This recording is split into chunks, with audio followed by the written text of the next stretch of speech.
A senior U.S. official warned Thursday that the drumbeat of war is sounding loud following a week's worth of diplomacy between the West and Russia that wrapped up Thursday. The effort ended without clear breakthroughs over the tens of thousands of Russian troops amassed on the Ukrainian border, leaving prospects for future diplomacy and de-escalation in doubt as Russian officials suggested they could soon turn to military options. Both U.S. and Russian officials sounded a pessimistic note over the talks following Thursday's meeting in Vienna at the Organization for Security and Cooperation in Europe, OSCE.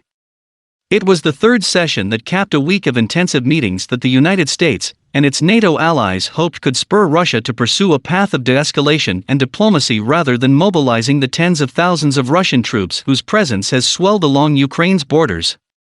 But Russian officials reacted with frustration and impatience coming out of the meetings, suggesting they were poised to abandon discussions over the US and NATO's refusal to entertain Moscow's key demands, a guarantee that Ukraine will never be permitted to join NATO, and that the alliance roll back its expansion in Eastern Europe.